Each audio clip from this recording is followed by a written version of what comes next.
Boa noite, amigos. Boa noite, amigas. Sejam todos muito bem-vindos a mais um Evangelho no Lar da Associação Espírita Fé e Caridade de Florianópolis. Nessa noite, nós vamos tratar a respeito de um tema bastante importante e comovente. Nós seguimos no capítulo 13 do nosso Evangelho, chegamos ao item 17. E vamos aqui dando boa noite para o pessoal que vai chegando, a Pátia, a Suzana, a Gil, a Rita, Olivia, muito bom estar com vocês.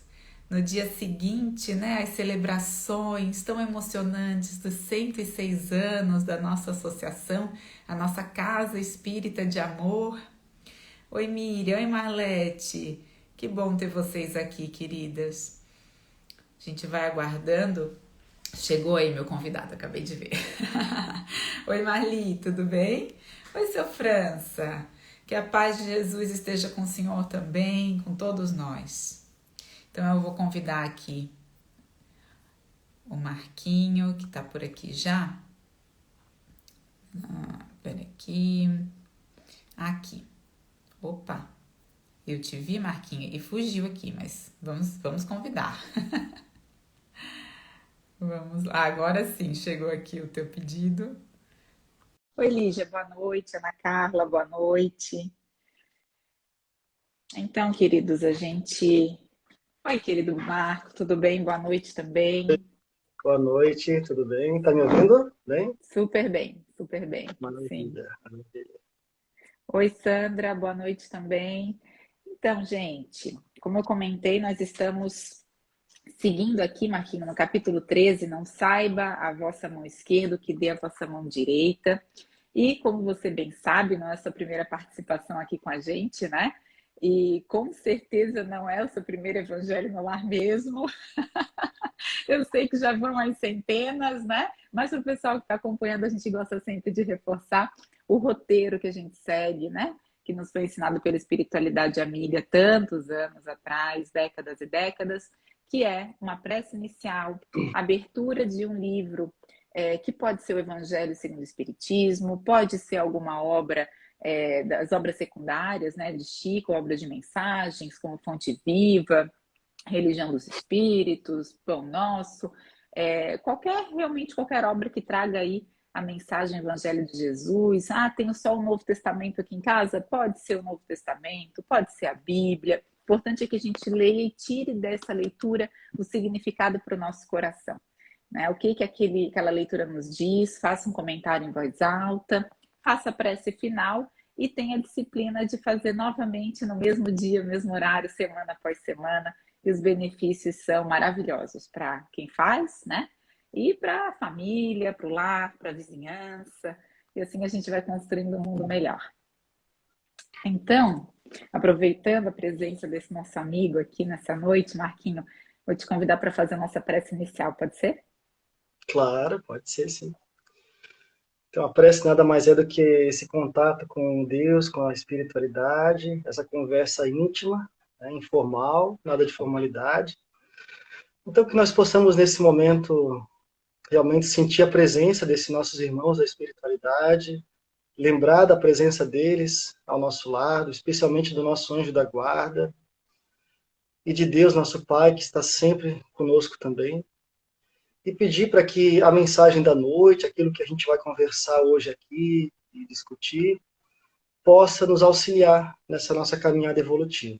Que nós possamos extrair daqui os conhecimentos para que nos ajude, então, nessa nossa trajetória, a vencer nossos obstáculos, os nossos desafios, para que nós consigamos cada vez mais, cada dia mais, superar a nós mesmos nessa nossa caminhada evolutiva.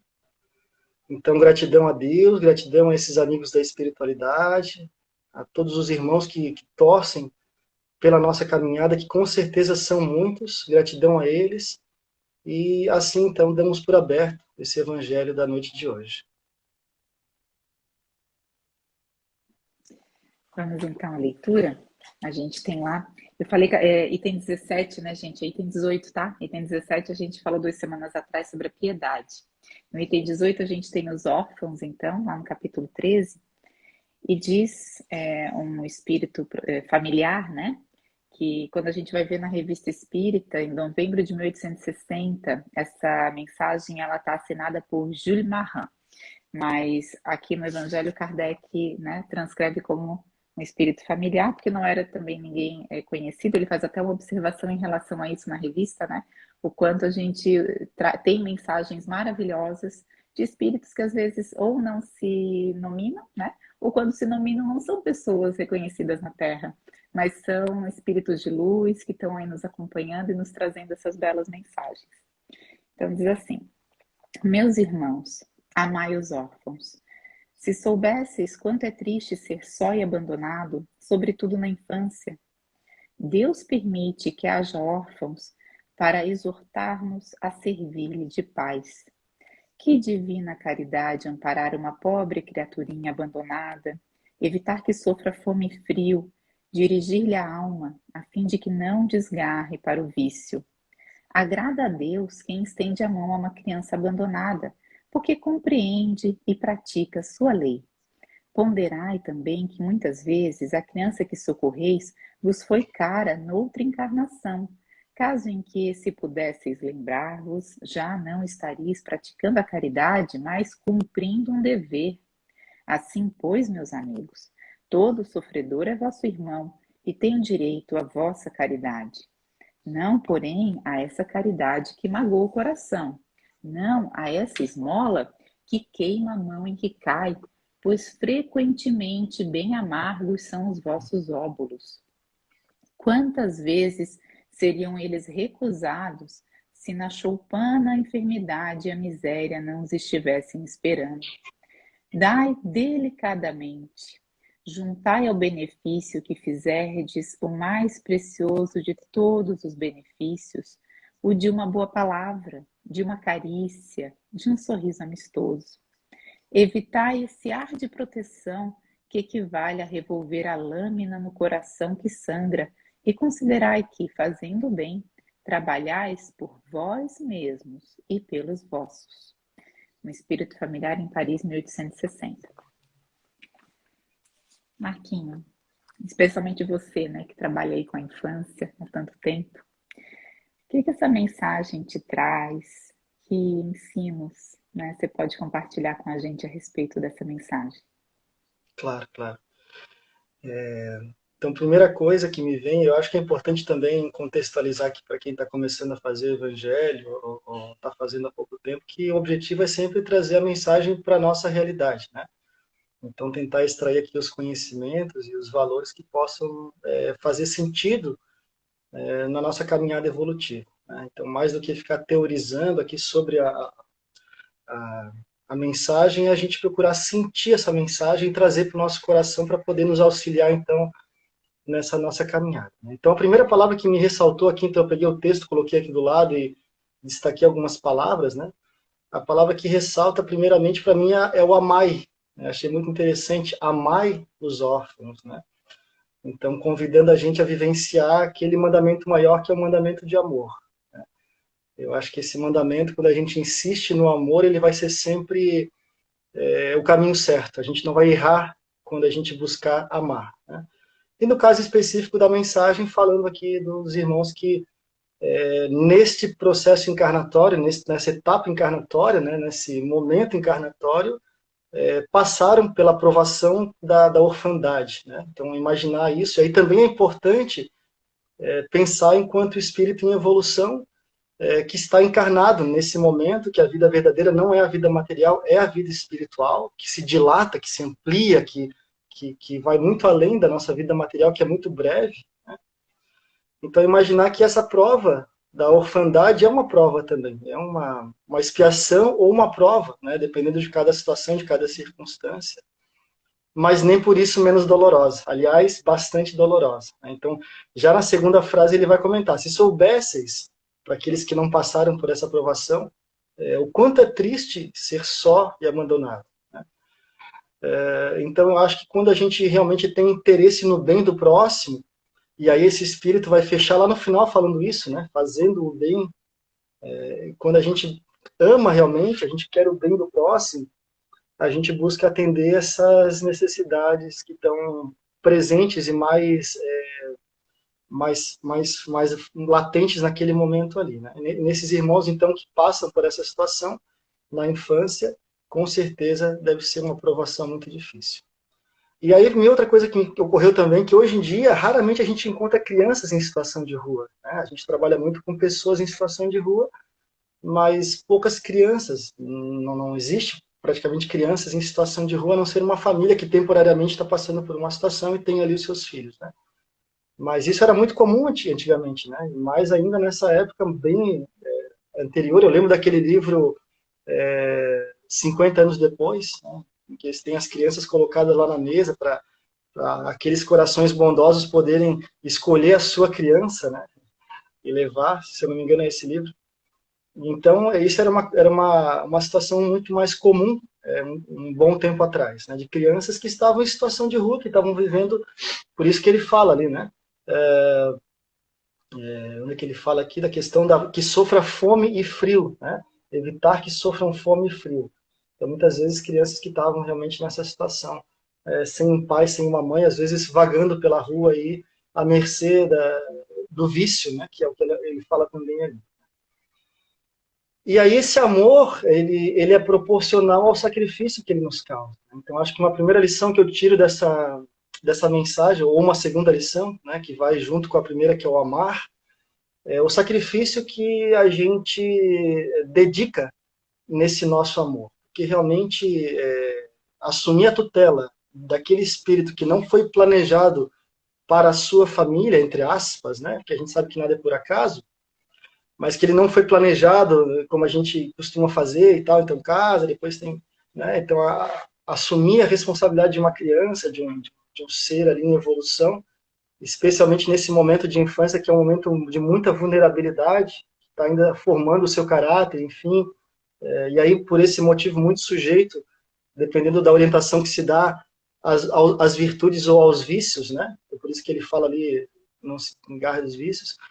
Realmente eu acho que é um grande desprendimento, assim, um grande sacrifício, né? No bom sentido, um sacrifício no bom sentido, né? Então esse amor realmente é um amor que eu acho que agrada muito a Deus, né? Então por isso que ele fala, agrada a Deus aquele que estende a mão a uma criança abandonada. Então com certeza, sabendo Deus que tem um filho que por alguma razão precisa passar por essa provação, mas que irmãos abnegados, né, se colocam à disposição para assumir a função de pais e mães daquele ser, sem dúvida alguma, agrada muito a Deus, né? Porque compreendem e praticam a sua lei, que é o que ele fala na sequência ali, né?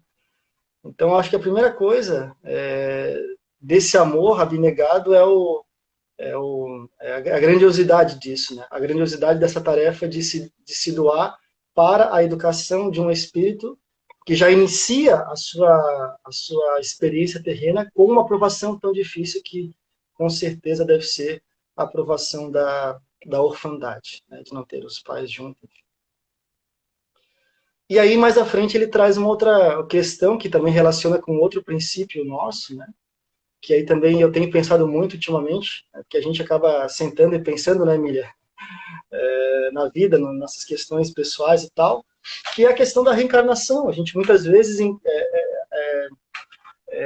olha para esta encarnação, para esse momento, como um momento isolado, né? Como um momento que tem um início e um fim muito bem definido, mas na verdade essa encarnação ela faz parte de um processo muito mais longo, de várias encarnações, de várias experiências que são solidárias entre si, né? Que elas estão ligadas entre si. Então a gente olha, é como se fosse olhar uma cena de um filme solto, né? Me veio na cabeça agora a cena de um filme solto ali, a gente vai ficar sem entender muita coisa não faz sentido. Mas a visão que o Espiritismo nos traz dessa vida mais dilatada, ela nos faz entender melhor esse encadeamento do filme, né? Dessas experiências.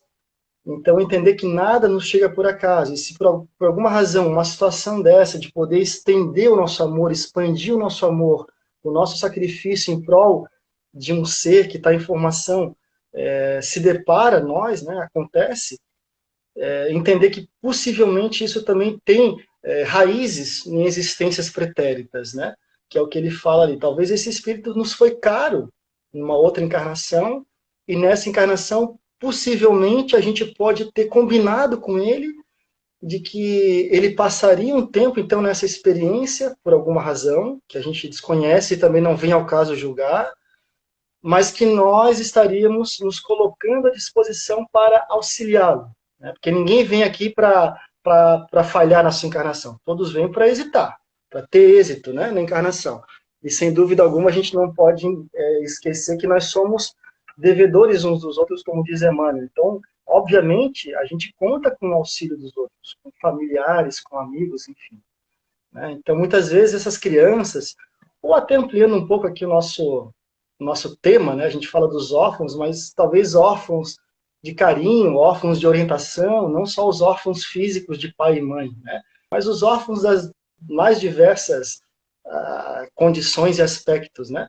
Então, quem sabe esse nosso amigo do trabalho que às vezes está um pouco perdido em alguma situação pode ser um órfão de orientação e a encarnação, a vida nos colocou ao lado dele para que nós pudéssemos servir talvez de um orientador ou alguém que pudesse trazer uma palavra que pudesse ajudá-lo a equacionar algumas questões da sua vida íntima, né? Então, e talvez esse amigo nos tenha sido caro, esse familiar, enfim, numa outra encarnação. Né? E que bom que a gente não lembra, porque se a gente lembrasse, aí vira o que ele falou, viraria uma obrigação. Né? Se a Emília me emprestou aqui uma certa quantia, eu tenho a obrigação de restituí-la. Mas se eu esqueço que eu tenho que restituir essa quantia para a Emília e faço isso espontaneamente diante de uma necessidade dela, isso tem mais valor, né? Porque vai além da obrigação. Isso é amor, é abnegação, né? É esquecimento de si.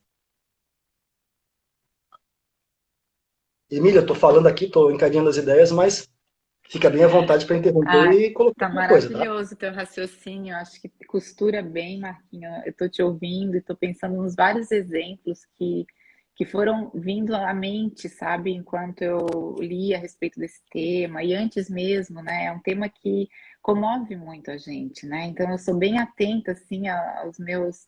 Quando as pessoas vêm conversar sobre esse tema e as suas nuances, me comove bastante. Então, você É. estava falando da questão de ser a orfandade, né? E mesmo a oportunidade de trazer, né, esse ente para a família, por exemplo, como parte de programação reencarnatória, muitas vezes. E a gente tem, na literatura espírita, alguns exemplos muito interessantes, né, que ilustram, assim, essa questão da família espiritual versus a parentela, né? Então, a gente às vezes reencarna numa família que tem na família os entes queridos, amorosos, que vêm para se ajudar, que estão juntos há muitos séculos, e tem aqueles entes com os quais nós precisamos resgatar algo também, né? Porque a família é esse cadinho divino, né? Tão importante. Mas então tem outros, né? Que vão para além dos laços consanguíneos, que são também partes da nossa família em que podemos nos encontrar com eles ou resgatar nessa oportunidade, por exemplo, né, da adoção. E me chama a atenção também, Marquinhos, que ele fala isso, né? Amai os órfãos, né? Então vai Uhum. muito além da adoção, né? Muito além, e muito antes e muito depois. Então eu lembro, por exemplo, daquele livro E a Vida Continua, que até se tornou filme. Tem um casal mais idoso que está cogitando, né? Está passando por um momento de dor na família e está cogitando uma adoção. E nisso bate a porta uma senhora, uma moça grávida, adoentada, pedindo trabalho, está precisando, venha trabalhar, eles acolhem, venha trabalhar na casa deles, tem o bebê e desencarna. E eles, né, acolhem aquele bebê. E o tempo passa, enfim, e se desvenda depois, então, que aquele ser, aquele espírito tinha um resgate com aqueles pais adotivos. Não era por acaso, né? Me lembro também dos casos de adoção, nós já falamos aqui dos tantos casos de adoção, né, do Divaldo Franco. Um deles foi um resgate para ele que o poupou de um algoz muito importante e muito cruel, né? Que quando ele adota, mesmo estando com o lar dele lotado, todos os trabalhadores de lá dizendo para ele que não tinha como adotar aquele bebê que tinha sido deixado à porta, e ele toma a decisão de acolher aquele bebê mesmo assim, o algoz aparece para ele, né? O Máscara de Ferro, e diz: Ah, esse bebê foi a minha mãe em outra vida. Agora eu entendo que você realmente, né, tá com o coração modificado. Então, aquela adoção transforma uma relação de muito tempo, né? Uma relação complicada.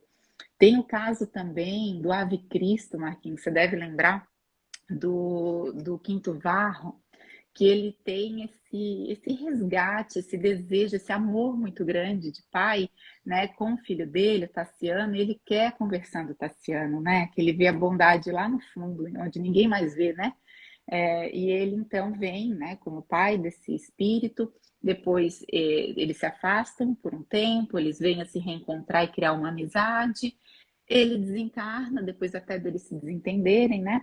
Ele desencarna e quando ele reencarna, ele vem como Celso, né? Aquele menino que a gente conhece quando ele e a mãezinha que estava doente acolhem a Lívia, que já estava cega. Então eles acolhem a Lívia, a mãezinha vem a desencarnar, a Lívia se torna essa mãe adotiva, né, do Celso, e depois quando a Lívia desencarna, quem é que acolhe o Celso? O Tassiano, né? O filho se tornou pai. E o Celso vai ser esse amigão, esse parceiro do Tassiano durante muito tempo, na hora mais grave da encarnação dele, daquela encarnação. Quando ele perde tudo materialmente, quando ele adoece, perde a visão, perde a filha, né? Desencarna a filha dele, tão amada, e eles estão perseguidos, e o Celso está ali do lado dele. E no momento do sacrifício final, Tassiano se dá conta, quando o espírito, né, do filho se desprende, o dele já havia se desprendido, ele vê na frente dele o pai. Então é muito emocionante, né? Cenas assim que a gente fica, né, deslumbrado na literatura espírita e sabe que são casos, né, como muitos, né? E a gente nunca sabe o destino de cada um, como você disse, Marquinhos. A gente está aqui nessa encarnação, a gente não sabe, né, o que se passa nesse framezinho desse filme que são as nossas várias encarnações. Então, bem, pensei em muitas coisas enquanto você falava, estou aqui relatando algumas, mas acho que assim, uma outra questão também que essa leitura me traz é um chamado, né? É um chamado para a gente, né? Para os nossos corações, um chamado para ação, para fazermos algo, né? E esse algo, será que precisa ser essa, por exemplo, adoção dos órfãos, né? Falamos que os órfãos não se vê mais as crianças na rua, mas essas crianças, será que não existem mais órfãos? Existem. Só que o sistema hoje está um pouco mais complexo, alguns julgam inclusive extremamente burocrático, né? E as crianças estão nas casas lares, inclusive bastante ocupadas, né? E bastante necessitadas de apoio. Então, daqui a pouco, né, podemos nos aproximar dessa questão, se ela nos comove o coração, de várias formas. Eu acompanho uma casa lar que fica um pouquinho distante da minha casa, então não acompanho tanto fisicamente, mas acompanho eles digitalmente, eles fazem campanhas, eu estou olhando e recentemente, né, e apoiando sempre que possível, e eles fizeram um vídeo recentemente sobre uma aula de Chantala, que é uma massagem especial para bebês, que uma voluntária, uma terapeuta, foi lá ensinar as cuidadoras dos bebezinhos órfãos que estavam na casa a fazer massagens nos bebês. E as cenas, Marquinho, de um afeto, de um carinho, sabe? Encantador. Então, me fez pensar quantas formas de ajudar. Né? Aquela terapeuta ela não estava ali adotando, até porque o sistema, talvez ela até quisesse, não se sabe, né, da realidade de cada um, mas ela estava ali de alguma forma se doando, amando, né? Então, acho que são muitos os chamados. O Emmanuel diz assim para a gente, tem uma mensagem dele, está no livro Família, está lá no capítulo 21, Ante a Orfandade. Ele diz um trechinho, a mensagem inteira é muito linda. Ele diz assim: a terra de amanhã será inelutavelmente o reflexo de nós mesmos. Não te comovas tão somente perante o sofrimento que sufoca milhares de pequeninos. Faze algo. Faze algo. Então, isso me chamou muito nessa mensagem, né? O que a gente pode fazer, né? O que cada um poderia fazer para ajudar as crianças? A Suzana colocou um comentário aqui muito interessante, deixa eu resgatar, que ela diz assim: não há crianças na rua mas há muitas que não recebem cuidados básicos, tendo pais e mães. Claro que isso faz parte das necessidades de cada um, mas daqui a pouco se aproximar de famílias que precisem, né? Seja de tempo, gente. Tempo é escasso, né? Seja de tempo para, poxa vida, uma mãe que daqui a pouco está sobrecarregada, você ajudar, estar perto, ouvir, né? Isso pode ser algo, né? Uma doação, um ato de carinho. Então, acho que são muitas as formas que a gente pode ajudar e são muitos os tipos de orfandade, né? Como a Suzana nos faz lembrar.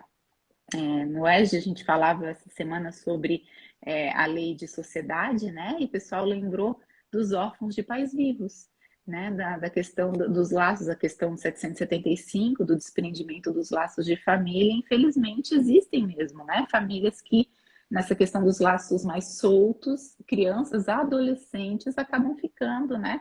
Sem o carinho necessário, né? Né, aquelas instruções morais necessárias, e a gente talvez se aproximando possa ser né, servir de exemplo, de uma mensagem de esperança, né? Então acho que são muitas as formas de apoiar e de ajudar também. É verdade. Até os próprios, muitas pessoas que são adultas em situação de rua são órfãos, né? Estão órfãos naquele momento, né? A gente for pensar. E quando ele fala amai, por isso que eu acho tão bonita essa mensagem, porque o amai, ele vai ao encontro da necessidade, né? Então, talvez aquela necessidade não seja material, talvez uma criança não tenha uma necessidade material, mas seja de uma orientação, seja daquele que vai ajudá-la a disciplinar alguns comportamentos, algumas situações que mais para frente poderiam fazer mal para ela. Então, ele está agindo naquela necessidade específica, né? Para outros, realmente, pode ser a questão material. A gente vê hoje, agora saiu esse relatório dizendo que nós temos aí muitas pessoas passando fome no Brasil, né? Então, de repente, se a gente olhar um pouquinho mais cuidadosamente para o lado, a gente vai ver que muitas pessoas próximas a gente estão aí numa situação material complicada. Então, às vezes, aquela criança, como tu falou, não precisa ser adotada pela gente, mas ela pode ser auxiliada indiretamente. A gente pode ir lá, Pode. né, mensalmente levar alguma coisa para aquela família, uma cesta básica, ou montar um grupo, enfim, fazer alguma coisa. Ele fala isso Sim, na mensagem. fala, grupos como Maria de Nazaré da nossa casa, né? Que inclusive ontem Exatamente. no aniversário da casa a gente ficou sabendo da necessidade desse grupo de trabalhadores, né? Eles se reúnem às quintas-feiras à tarde e a Elô na mensagem dela deixou bem claro, gente, precisamos de braços, cérebros aqui com a gente ajudando, e eles ajudam famílias, mães, né? Que daqui a pouco assim tem, né? Vários filhos e precisam desse apoio, desse carinho, dessa orientação nos momentos-chave que a família passa, que as crianças passam, e, né, e tá ali, tá presente, isso conta muito, né? Isso com É, certeza, né, positivamente, né, influencia positivamente na história dessas famílias, dessas crianças. Então, eu acho que talvez a mensagem que possa ter ficado para a gente assim seja estar atento aos sinais, né? Eu acho que a vida nos mostra os sinais para os quais a gente deve olhar e buscar fazer alguma coisa, né? Então, pode ser que seja realmente uma criança órfã, talvez surja na gente aquela vontade de adotar, e como tu falou antes, embora as crianças estejam hoje numa casa-lar, em uma lei protetiva muito maior, né, Uhum. do que antigamente, mas ainda assim convivem muitas vezes sem ter essa proximidade com um adulto, um pai, uma mãe, enfim, né? E às vezes vale muito a pena investir nesse projeto de adotar uma criança, adotar um jovem, por que Sim. não, um Um adolescente, jovem, exato. Eu vi que esses dias um muitas projeto vezes muito aí bonito sobre isso, a dos gente vai lá adolescentes que no, são adotados. a gente vai, já te dou a palavra, a gente vai lá no, é uma mensagem que também o André Luiz nos traz, que muitas vezes essa criança, esse jovem, ele vai ser, na nossa vida particular, a solução de muitos problemas que a gente às vezes está enfrentando e não está conseguindo lidar, né? Então, às vezes, Uhum. adotar uma criança é muito mais do que um sacrifício de amor e tal, vai ser um auxílio, e é o que ele coloca no final lá, né? Fazendo o bem, trabalhais por vós mesmos e pelos vossos, né? Então, a gente às vezes fica relutando, com medo, mas disseram aquilo para mim, disseram aquele outro, enfim, não faz. E às vezes aquele espírito que vem para tua família por outros meios, né, que não aqueles meios tradicionais, enfim, vai ser aquele que vai te auxiliar muitas vezes nesse projeto teu encarnatório, né, como aquele amigo de outra encarnação que vem justamente para te facilitar muitas coisas, né? Então pensei nisso também. É Mas estavas sim, é falando ali sim. Não, só o exemplo da adoção de adolescentes que você citou, né? Tem projetos hoje dedicados a isso, que os jovens precisam sair dessas casas lares aos 18 anos, né? Efetivamente, e nem sempre eles têm, e nem sempre não, na maior parte das vezes eles ainda não têm condições de se manter sozinhos e também sentem essa carência, né, da vida em família.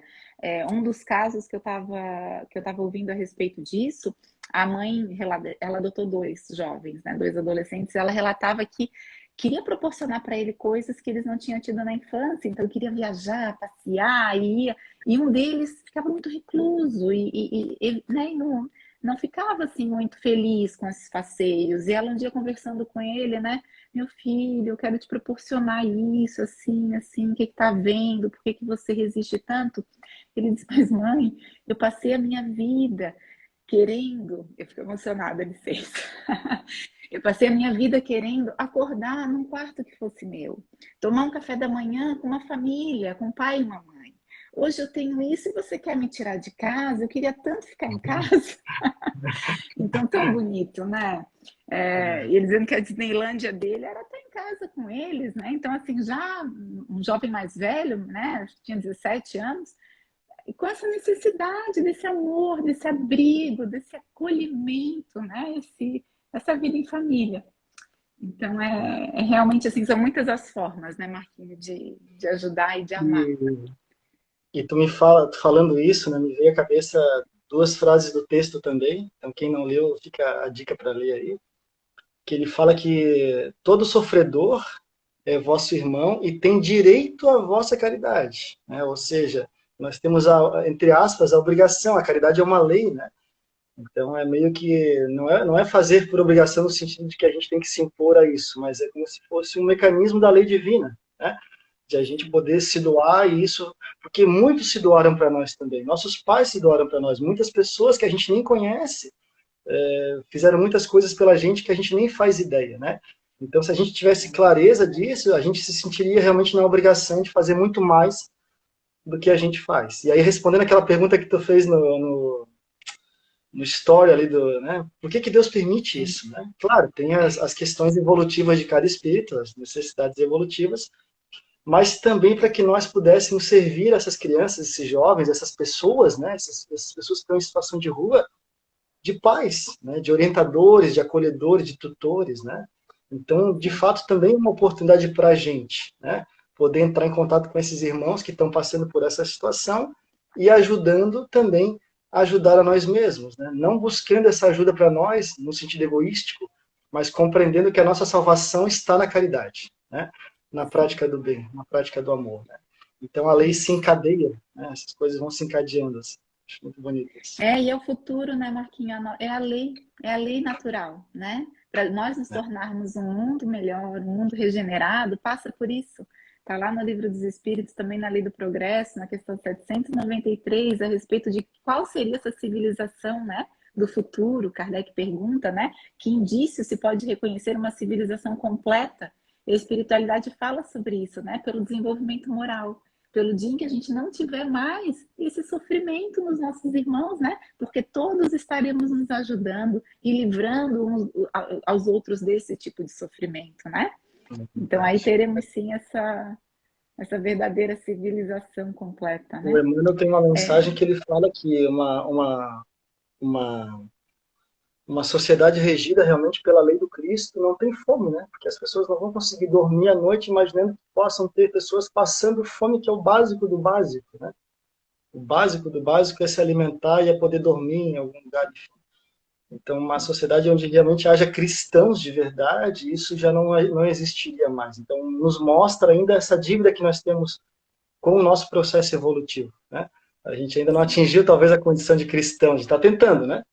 Mas se tornar cristão mesmo, a gente vai ter esse termômetro aí, né? Conseguir ter uma sociedade razoavelmente equilibrada nesse sentido, né?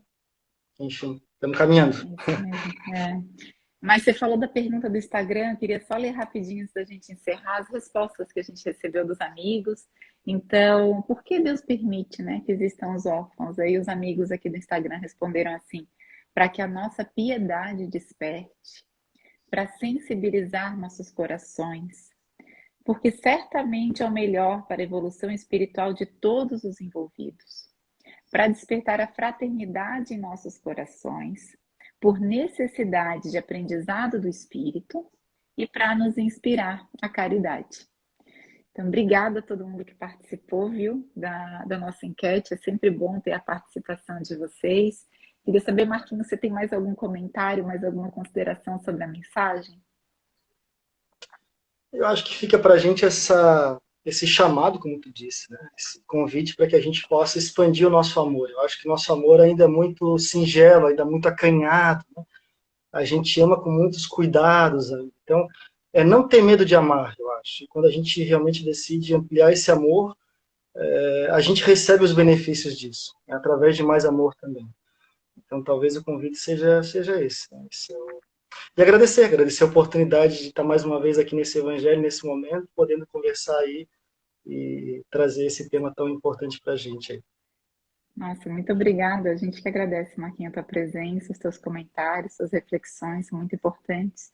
E eu gostei desse chamado. Eu acho que a gente pode ter para a gente, eu vou ficar para mim, e fiquem à vontade se quiserem também pensar em vocês, né? Essa semana e nas próximas, ficar mais atento, né, às oportunidades que a vida apresenta de nós expandirmos esse amor às pessoas que precisam, e especialmente aos órfãos de toda sorte, né?